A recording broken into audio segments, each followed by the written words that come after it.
There is another layer that most Americans are not aware of, but much of the rest of the world is highly aware of, and that is a religious layer. Now, Lindsey Graham is on tape saying to a gaggle of reporters, his bloodshot eyes, his puffy face, God knows what he's been doing, saying explicitly, this is a religious war. This is a religious war. Now, his motive in saying that, he's not here to answer the question. We can only guess. Is he trying to foment a religious war? Probably. He's an end times kind of guy. But it almost doesn't matter. He's telling the truth for once. This is a religious war, fundamentally. And that is not obvious to most Americans because this is the most secular society, not just the United States, but the West, the English-speaking world, Europe and the U.S., Canada, Australia, New Zealand. In history, there's never been a more godless, to be blunt about it, a more secular society at scale. Never. Nothing approaching this has ever happened, ever. Every society is fundamentally a religious society, explicitly religious except ours. So we lack the terms to describe what we're seeing, and we lack the imagination to think about it. And, well, to quote Jesus, we have the eyes, but we cannot see. We don't see what's happening around us, but the rest of the world very much does see. So you often hear people talk about the Middle East crisis, and they usually mean energy. People want the oil, the gas. But traditionally, when people have talked about the Middle East, they're talking about Jerusalem. We're talking about the holiest spot on earth. Let's be a lot more specific when we say the holiest spot on earth. The holiest spot on earth is something called the foundation stone. The foundation stone is literally a rock in Jerusalem on what used to be called Mount Moriah, which was at one point the highest place in the oldest part of Jerusalem.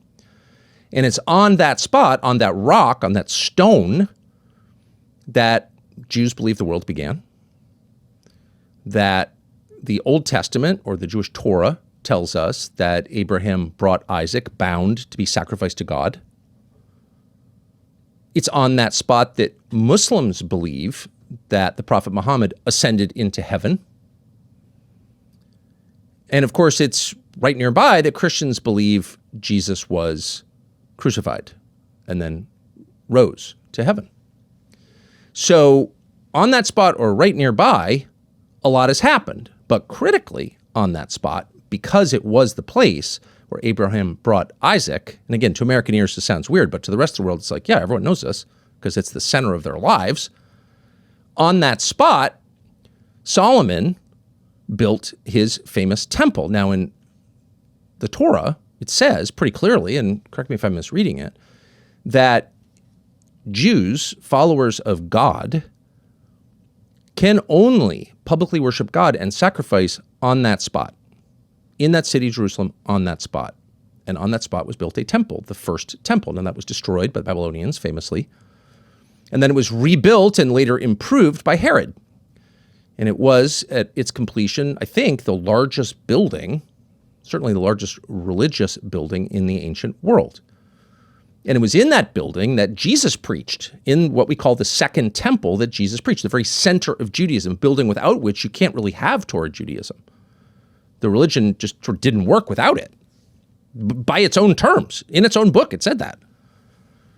And during one of his sermons, in that sermon, Jesus, who Christians believe is God sent to earth, says, this will be torn down. Not one stone will be left standing.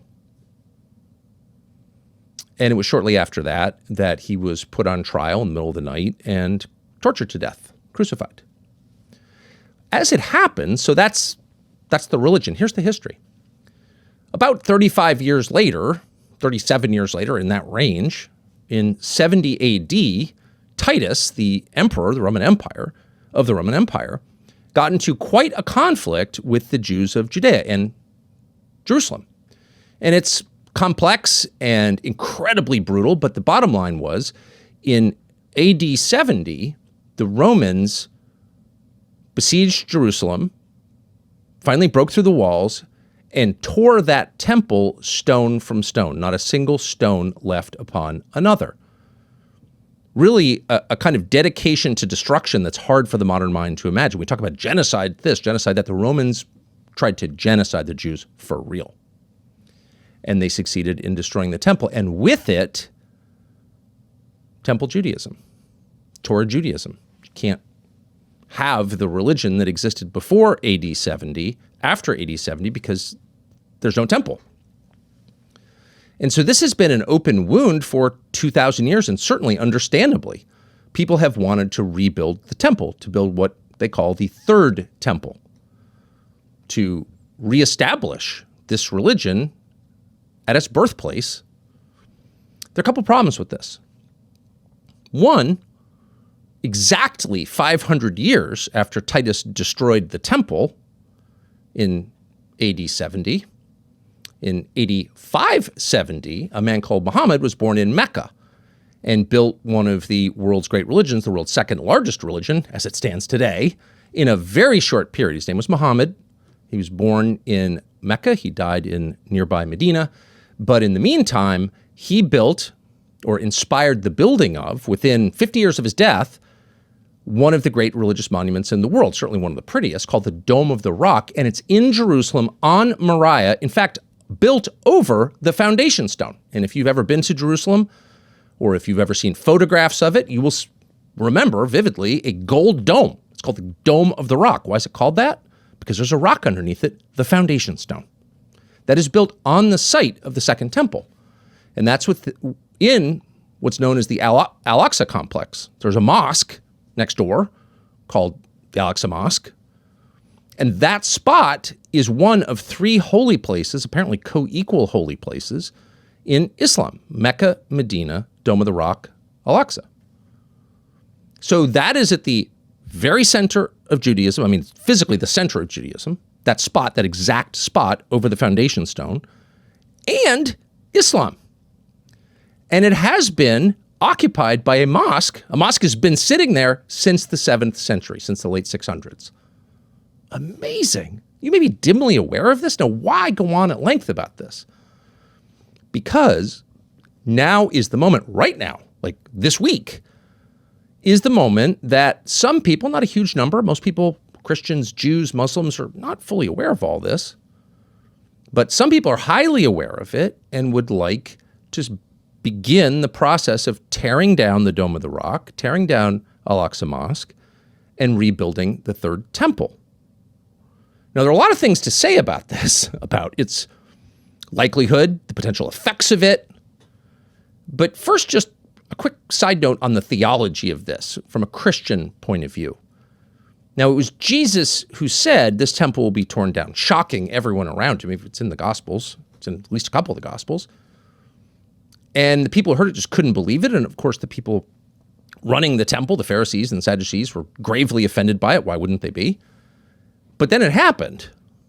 Less than 40 years later, it actually happened. He was right. He called it. And so from a Christian perspective, he did that.